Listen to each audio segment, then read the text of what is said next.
the moment Tiger tanks hit Kursk's defenses until time ran out. On the morning of 5th July 1943, that moment arrived with a thunder that rolled across the wheat fields of western Russia. As the first light broke over the Kursk salient, the ground itself seemed to tremble. Steel giants, Germany's most feared armored weapon, the Panzerkampfwagen XI Tiger, rumbled forward toward prepared Soviet defenses. This was Operation Citadel, the largest armored offensive the world had ever seen. The location was the vast bulge in the eastern front around Kursk, stretching nearly 150 miles north to south.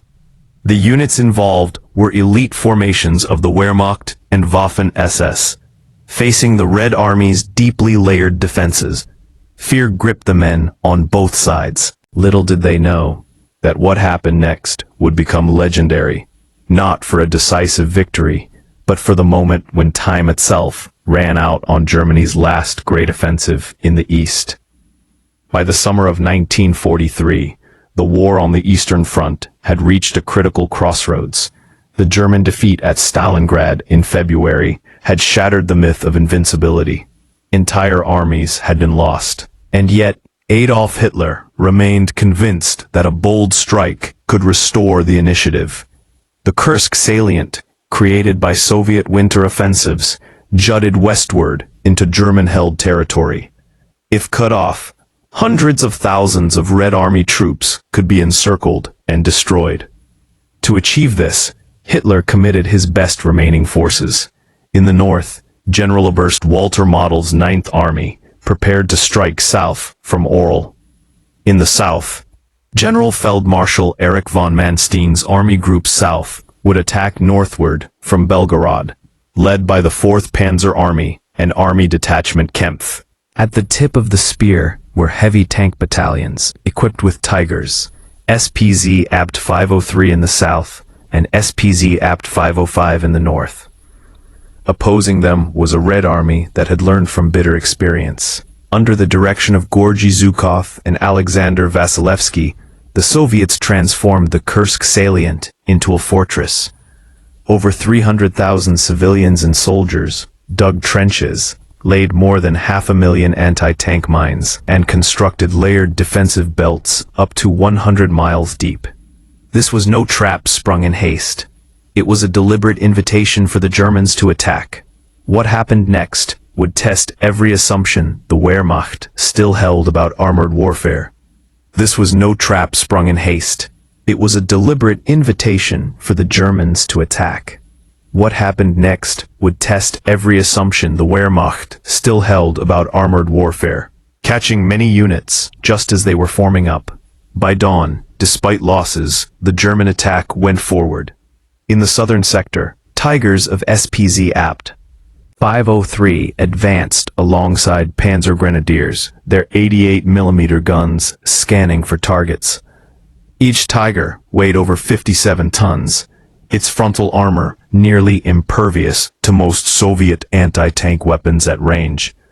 The men inside had to believe, that nothing could stop them. By 0800 hours, the Tigers encountered the first minefields. Explosions rocked the lead vehicles. Tracks were torn away. Engineers rushed forward under fire to clear lanes, while Soviet artillery zeroed in. The deafening roar of guns never ceased. Just 200 yards ahead, anti-tank guns lay concealed in camouflaged positions. When they fired, flashes erupted from the earth itself. By 1100 hours, German units had advanced only a few kilometers. Every field concealed another obstacle. The heat inside the Tigers became unbearable. Sweat stung the eyes. Radio reports spoke of mounting losses, not from enemy tanks, but from mines and artillery. Still, the order remained. Push forward.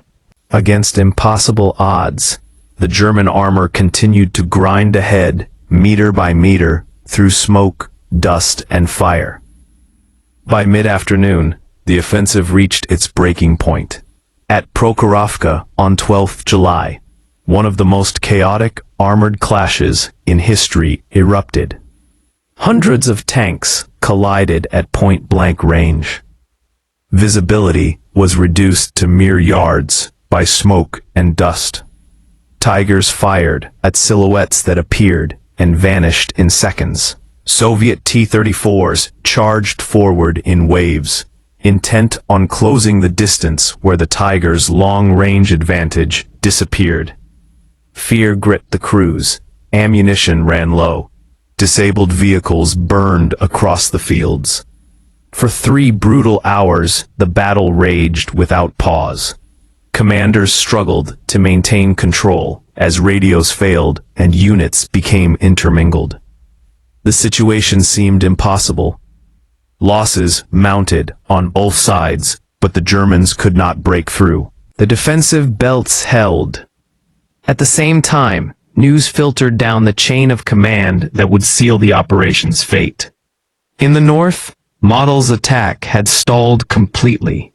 On 10th July, Allied forces had landed in Sicily.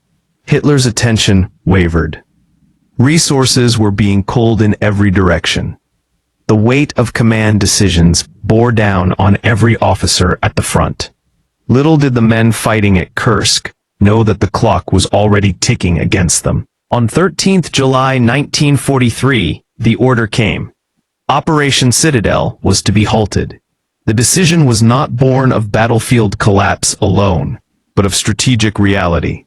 Soviet counteroffensives, Operation Kutuzov in the north and Operation Rumiantsev in the south, threatened German positions beyond the salient. The Tigers, once symbols of unstoppable force, were ordered onto the defensive. For the crews, the realization was sobering. They had not been defeated in a single decisive blow, but by time, attrition, and an enemy who refused to break. Against overwhelming preparation and sheer determination, the German offensive had run out of momentum. The Red Army had absorbed the Udar, the blow, and survived. What happened next would become legendary, not as a triumph of technology, but as a testament to planning and resilience. The Soviets seized the initiative and would never relinquish it again on the Eastern Front. The Battle of Kursk ended with staggering losses.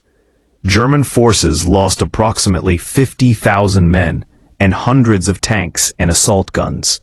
Soviet casualties were far higher, over 250,000 killed or wounded. But their industrial capacity and reserves could absorb the cost.